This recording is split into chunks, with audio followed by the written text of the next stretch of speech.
building a competitive advantage, creating a sustainable ROI. All of these things lead towards finding people who have the audience that you want, entering into a partnership with them, and using the scalability of technology to manage that partnership. And it's kind of like what a next generation kind of global, if you are global, partnership program could look like.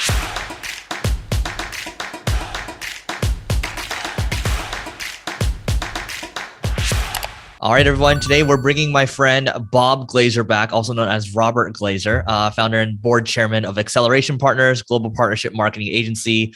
He's got a new book that just released called Moving to Outcomes. I think we're going to have a really interesting conversation today because Neil and I have been talking about on this podcast how digital marketing is getting harder. I actually just last week had a conversation with my buddy, and we come from a SEO and paid media background. We're just like, man, that stuff ain't working that well anymore. And like, we're talking about the new stuff that's working, right? So, I mean, Bob has seen it from everywhere, and he's worked with cool companies like StubHub, LinkedIn, Postmates, much more. And more importantly, in my opinion, as a founder, he's got all the culture and the best places to work awards. Those are the only awards that matter, in my opinion.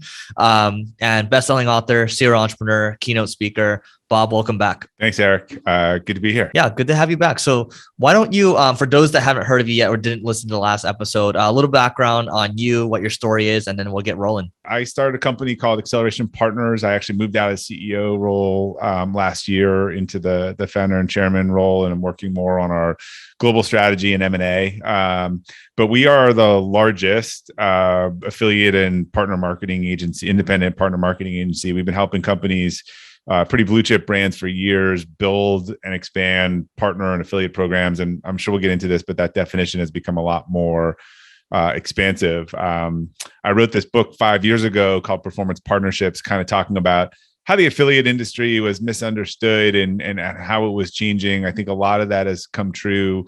That book was really geared towards people sort of in the industry. I think what you were just alluding to in the new book, Moving to Outcomes, is focused on, I think any CEO or exec team is starting to see the same problem. And that's like, their blue chip stocks are not returning, 12 to 18% anymore. They're returning 1 or 2%, or maybe negative 2%. And I think they're really starting to, no one's going to give these channels up, but I think the reliance on them and the fact that they are, even, Google, Amazon, and Facebook is like the world's biggest auction. And auctions usually benefit sellers, not buyers. Yeah. So I think I think you wrote somewhere that where you talk about how Facebook's there's a decline, right? So maybe we can start there first. Like, where do you think Meta or Facebook's going? Where do you think?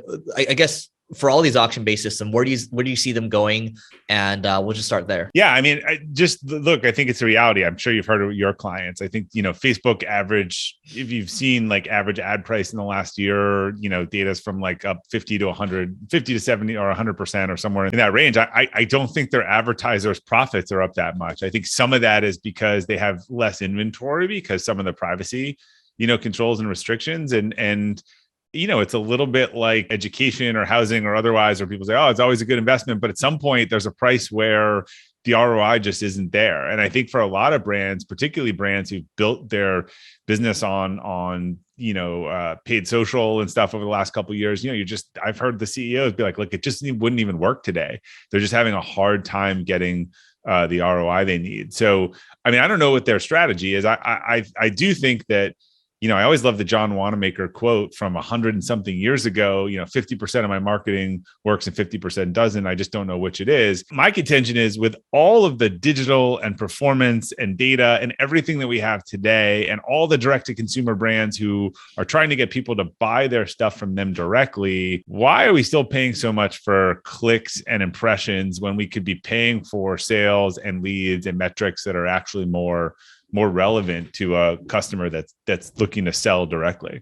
Got it. So yeah, I want to talk about that, but I think affiliate marketing is still poorly understood even in or let's just say today. And so how would you define affiliate marketing or performance marketing? Yeah. So affiliate tried to rebrand into performance years ago, and then everything is performance. I think you're seeing a concerted effort to come under now the umbrella of partnership marketing, which makes more sense. But Really simple. It's less of a channel and then a methodology. It's working with a partner, coming up with a performance-based payment system, tracking that and paying on an outcome basis, right? So you could do that with a whole variety of partners. You could do that with coupon and loyalty sites. You could do that with business development partners, app, mass media, otherwise. So it is almost more of a model. And as a channel, it is made up of all sorts of different tactics and different size partners, but you would basically, each one of those does not have the volume that, a paid search or paid social otherwise have. But if you can use software and put 1,000 different partnerships on a platform and track and measure those as a channel, it starts to have the scale that you want. So when people talked about affiliate marketing in the past, I think they're talking about a very specific type of partner, right? Like a coupon site, a loyalty site, even though anyone could have been an affiliate. Today, that spectrum of who can be a partner is probably as wide as it's ever been. Got it. And so let's talk about it from an agency perspective, because there's the handful of agencies that I know, and you probably know these people too, where primary services right now, even today, paid media and SEO and maybe some conversion rate optimization. How are you guys different from that? Like, how are you guys offering like a greater breadth of services? Like, how are you guys attacking that differently? Yeah. So look, we're a specialist in what we do. We work with 175 companies, some of the biggest in the world at this. Like I always say, and I'm sure you'll agree with that. I talked to Neil, like, if you have more services on your website than you have people, then you've got an issue, right? A competency is when you have multiple people that do the same thing. And for a lot of agencies, it's been like, oh yeah, we do affiliate and there's one person. That's not a practice. So, what we have seen is that there's almost now a suite of partner marketing services, from recruiting and management and influencer and B2B, that people really looking to build a program, who aren't falling for the old sort of AOR trap, are looking for specialists. So they'll say, look, this is a paid media specialist firm. This is a conversion specialist firm. And, Acceleration Partners is really a partner management and recruiting specialist firm. And they are not shy about working with, the right partner. Particularly, we do these programs on a global basis, and there are very few, if any, offerings where people are legitimately global and can do the same thing for them. Got it. So what does that look like specifically in terms of like the services themselves? Yeah, because right now it sounds very high level, right? I'm just trying to think about for the listener too, like what does that mean exactly? So there's like 3 parts to any program. There's recruiting partners, which is like sales, right? Finding people to join the program. There's getting them joined. Then there's the ongoing sort of campaign management, optimization. You have 1,000 partners who are asking for things. You have a sale and you want to tell about it. They have a promotion coming up and they want to talk to you, and maybe can they get something worked out for it? So there's a ton of sort of ongoing engagement, optimization, sort of partnership supported by tech. You're using one of these platforms to manage it all. And on top of that, you have some of the things you have in the other channel. You have data, fraud analysis, trend analysis, looking at reports, partners that are falling off the radar, partners that are flying up maybe too quickly, or not quickly enough, building kind of, welcome campaigns for them. Like what does a 90-day sequence look like for bringing a new partner in, and the things that you want to offer them and train them or otherwise. So it is managing hundreds or thousands of these relationships. It is a very high tech, high touch industry, as opposed to paid search or otherwise, where it's really tech. Like this is 50% tech and 50% working with people and getting on the phone. Got it. So if I were to try to visualize this a little bit for people to clarify, so basically this partner marketing could be influencer marketing at scale, right? You're reaching out to a bunch of people and you're adding them. It's all converging very quickly. It's just, that's just a method, right? They have social media. It depends on how you're paying them. If you're paying them on an impression basis, then sometimes that goes in your media budget. Mm-hmm. But yes, influencers coming in quick.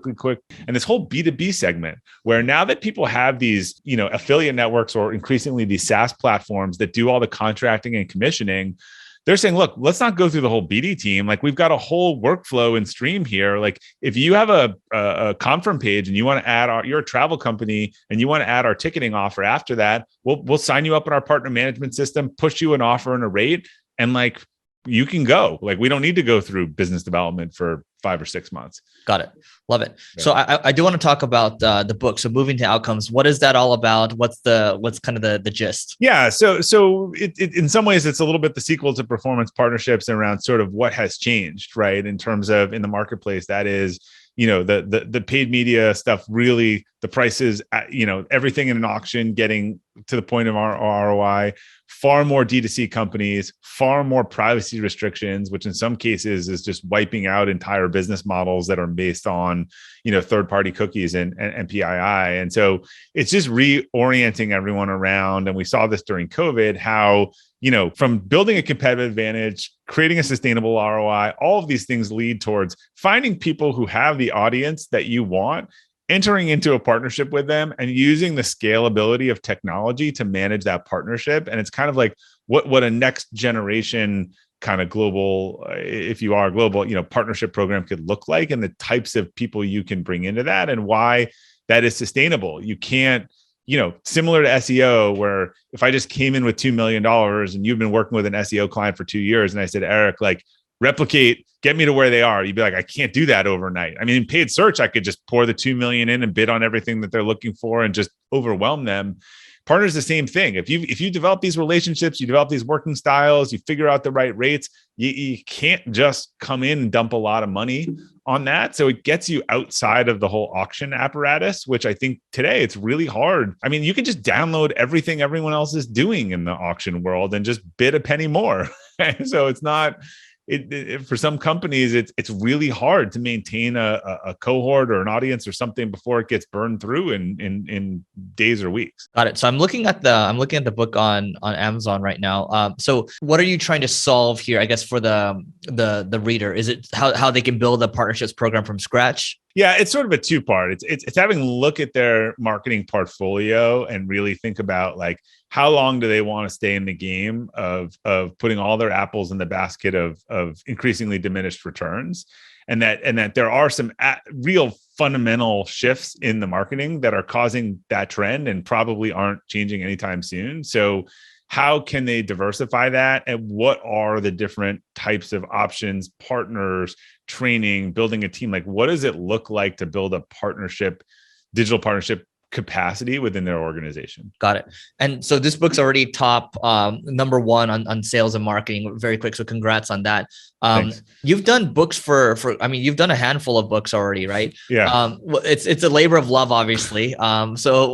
I mean, beyond that, I mean, why do you continue to do it? Book writing's a pain in the ass, in my opinion. So, well, book writing's easier than book marketing in some cases, but yeah, look, my sort of archetype is to find a better way and share it. So if I figure out something that I think can help people or companies, I naturally want to, share that and get that out. So it was sort of bookend for me, right? I had my first and fifth books were about marketing, and then a lot of the other books were about culture and stuff that we learned along the way of building a business and growing a remote organization. But performance partnerships was a big risk. Like, we were kind of going out there and trying to move the market towards us. Like, people just really misunderstand what affiliate marketing is. We'll tell you all the bad stories just so you hear them, but like, we really think that this partner marketing is a really huge opportunity, and people are missing it. It's like trying to make the market come to you.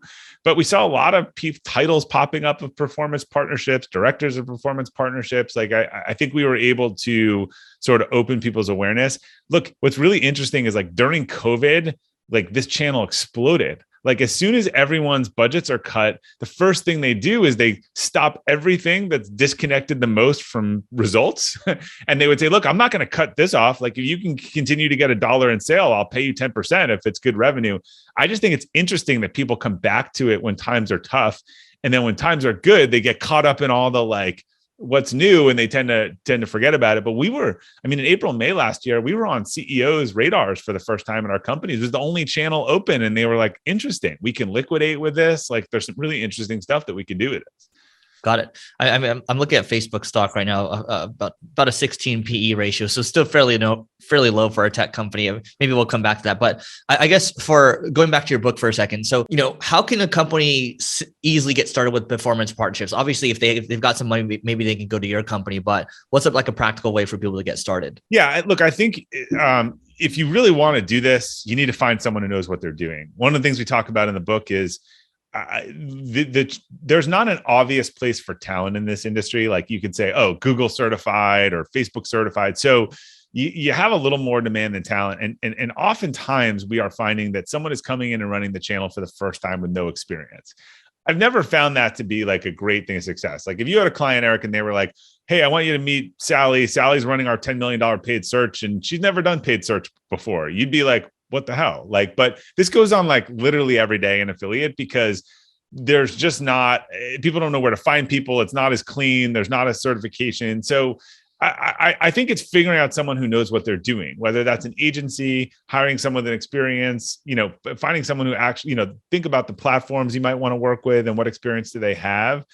And then just building a quality program to start. And we talk a little bit about how you could build the team and where could these people come from different parts of the organizations. But it'd be more important to have a program that's pretty closed and maybe get 10 good partners, figure out what works for them and keep it small. If you don't have a lot of resources, then to do what I see a lot of people do is set up this thing, auto approve it. They call us a year later, they got 2,000 partners. They're all doing fraudulent things. Like they haven't paid any attention to it. Like that's a whole mess to clean up.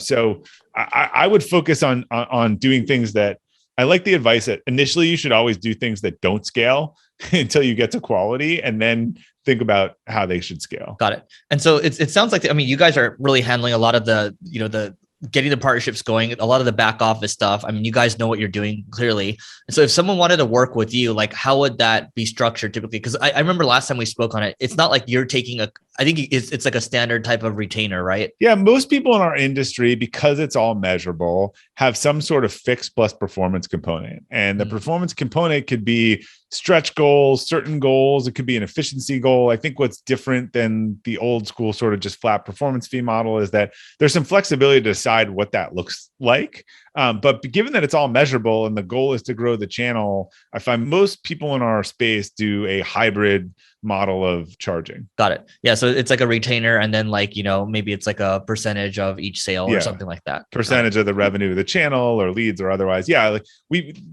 look, it's tempting to say, well, why don't we do the whole thing on performance, right? It's all upside. And we've had this discussion times and times over the years. First of all, there's not a lot of skin in the game and you need the client to be pretty engaged. And then you'll say, okay, but to do that, right? If I'm going to work for 6 months and go build a bunch of relationships, think about like sales, and I'm paid. Well, then I need to be paid on like the 18-month productivity of that. And so we're going to have to go to your legal team and talk about a tail and all this. And that's where it gets messy, right? Because now we got to enter into a 2 to 3 year agreement if you want me to, not me literally, but if you want us to do that all on performance. So generally, I think people have coalesced around the hybrid model as a good way to make sure the company has some skin in the game. But as we always say, like that pays the bills. It's not what gets us excited to get out of bed. Like the upside is what makes everyone excited.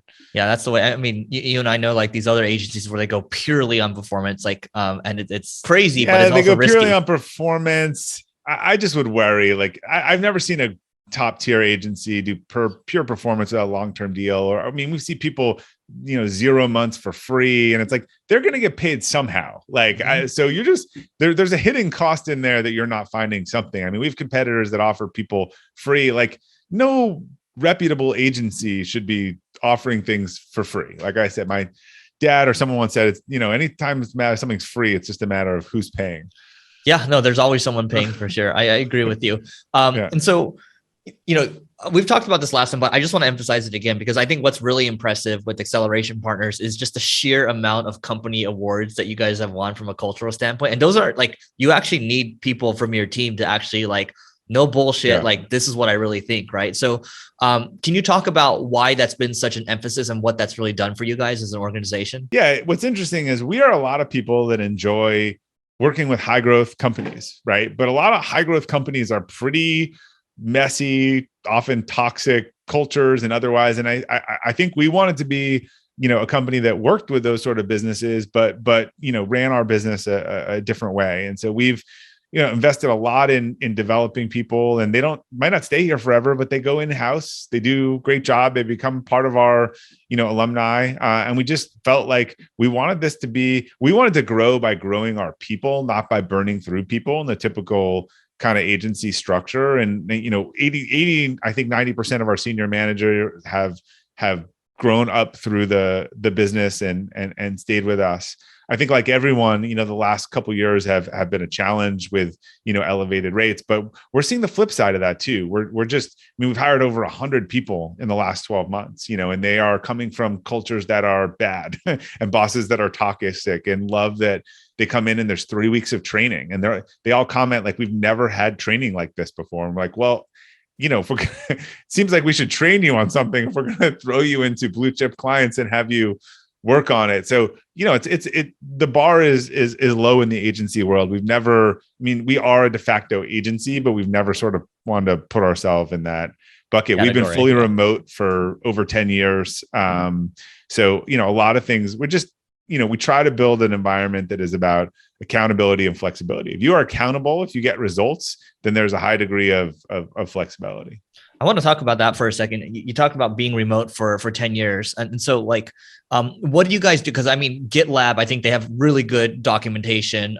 Levels does a really good job as well. And Stripe too, their culture. How have you, because a lot of people they're talking about, we missed the in-office piece. Like, how do you guys kind of create the connections without the office? Let's just put it that way. I'm just curious to know what your process is. Yeah, I actually think we have an advantage in that everyone is on the same system. We are built around hub cities. We have events. We have a cadence. Everything's on Zoom. There is no you're in the office with 6 people and I am on the call up here. So because of that, we've designed a lot of systems and cadences around that, and everyone feels like they're on the same page. And the vast majority of employees say they feel more connected to AP than they have at other companies that they worked in person. So I don't think we've sorted out yet good remote and bad remote. I think right now recruiters are telling people anything they want to hear to take a job, and it's working to get people to leave. But we've had a lot of people calling us after 3 or 6 months, who left on good terms and look, I was sold a bag of goods. It's not the same. So I think we're going to see that. We also do value getting together. Our whole Europe team just got together this week.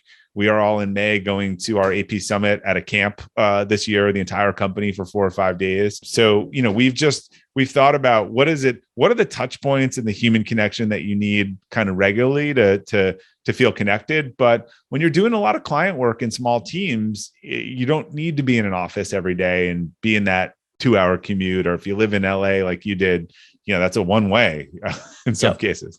Yeah. So how often are you guys meeting up? It's a little tricky now. Our client teams used to meet up a lot more because they were traveling to meet with clients. Those clients are now a little virtual, so there's no place to go. But we try to, have something at least every month or every other month, whether it's a in-person hub event, as we call, whether it's our AP Summit, and this has all been constant on and off with COVID. But we've been using the last 3 months to get our teams back together physically, and one of the strategies of having people in these geographical hubs is that our leadership team will fly to a hub, and we're able to get a huge concentration of people together, and they can ask questions, and we can do a social event, or we can do some sort of workshop, and then, but conferences and teams, I think, pre-COVID, a team that worked together, it's kind of like the military, like their little pod of 8, they'd be together a lot. They'd be out at conferences, they'd be meeting clients. Some of that is just starting to come back for the first time. Got it. I think that the hack here is really having the hub cities because they can meet more frequently. And then you do the AP Summit, which is where you get everyone into this giant conference, right? And by the way, that's where it literally works like the airline strategy. Like the hubs move with each other. Like we'd realized years ago, if we were to hire 200 people in 200 different places in the US, that would mean very different things for the type of culture we wanted to build in terms of the ability to move people around, human interact. Like you can't even try to plan an event with people coming into one place from 200 places versus the Philly team is all, coming to Boston, on a bus or otherwise. Like there are a lot of logistical things. And my last book was about remote work.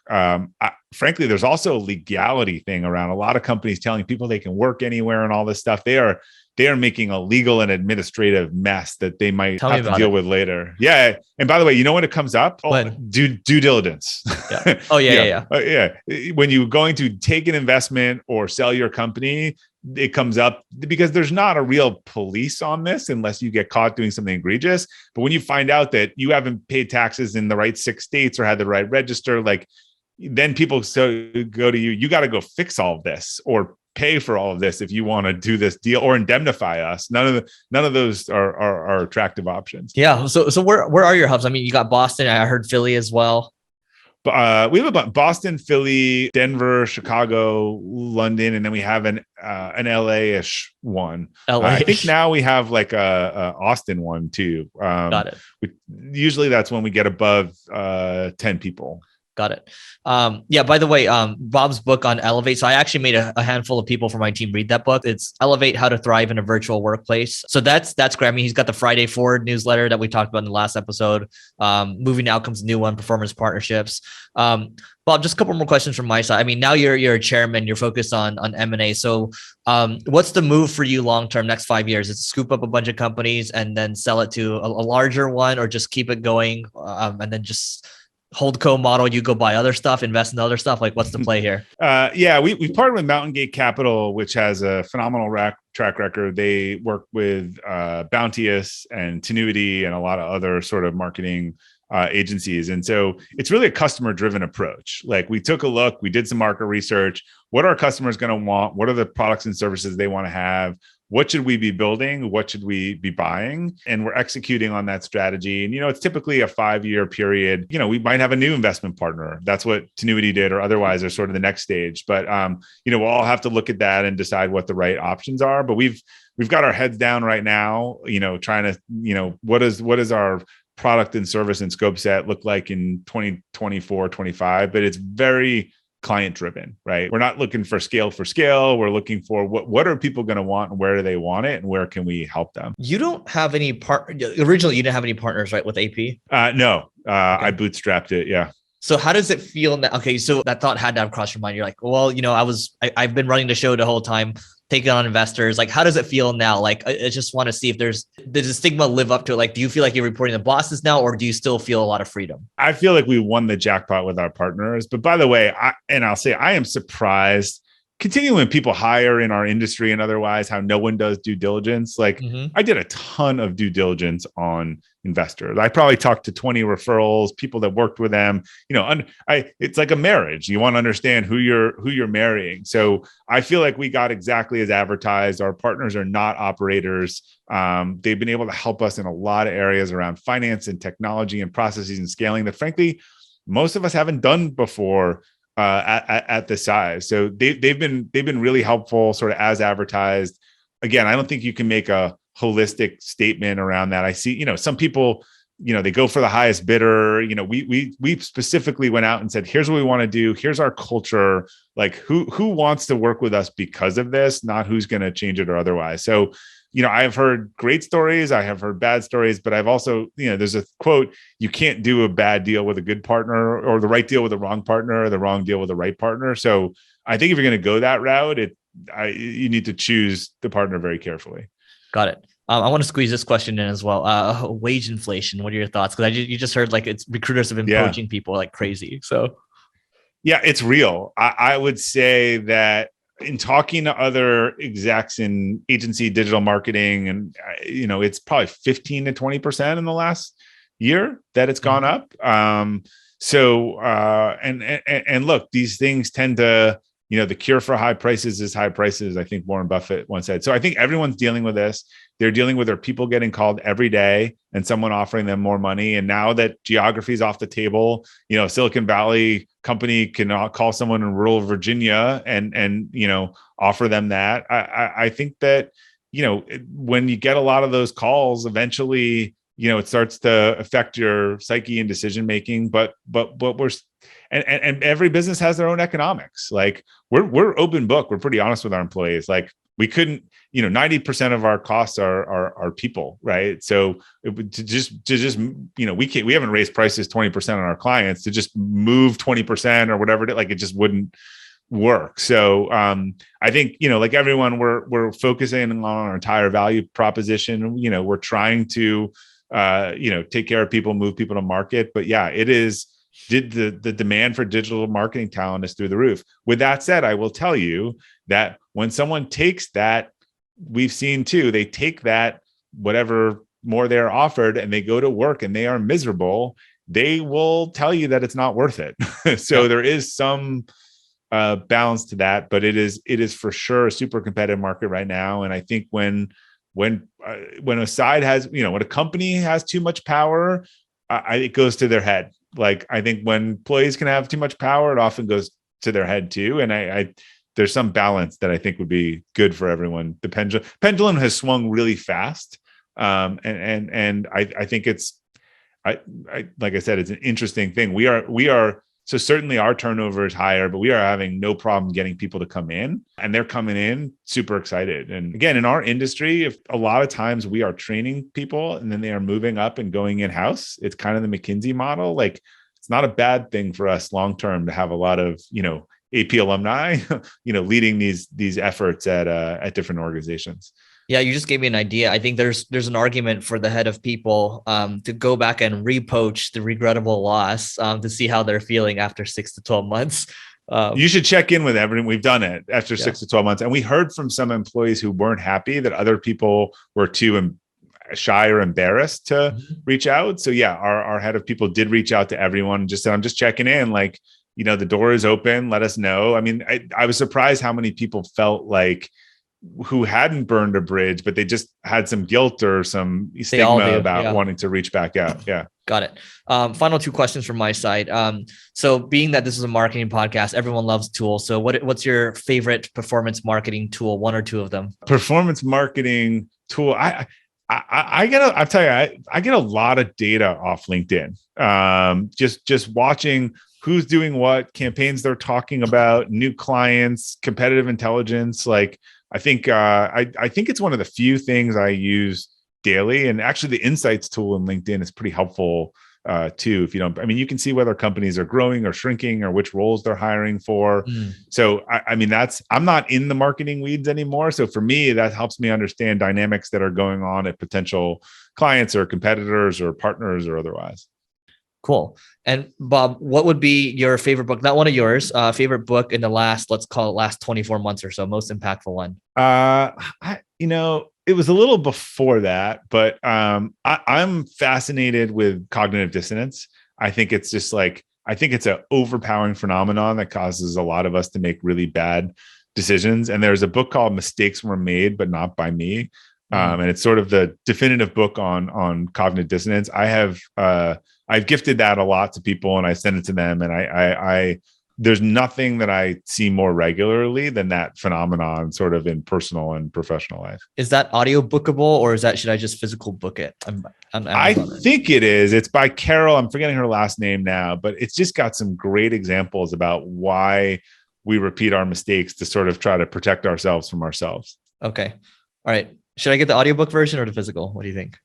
I think audio is equivalent in anything. So really, sometimes I think it's Naval Ravikant uses the analogy. It's like juicing, right? You like remove the nutrients. Sometimes I agree with that, but the audiobook, sometimes the author reads it and they're not very good reader, right? Yeah. So it's interesting. Sometimes I like that it's their voice. Interesting. Michael Lewis had a woman narrate his last book. And I love Michael. I love listening to him. And I was very surprised when I got the audiobook and it wasn't him the last time. Fascinating. Well, Bob, this has been great. What's the best way for people to find out more about you and the book? Yeah, sure. The book is wherever books are sold, Moving to Outcomes. If you're interested, Acceleration Partners, easier to Google it than to spell it. We've got tons of free resources if you want to understand partner marketing, FAQs, all that stuff. If you're interested in other books, Friday Forward, any of that stuff, it's all at Robert Glazer, GLAZER.com. All right. Thanks, Bob. Thanks, Eric.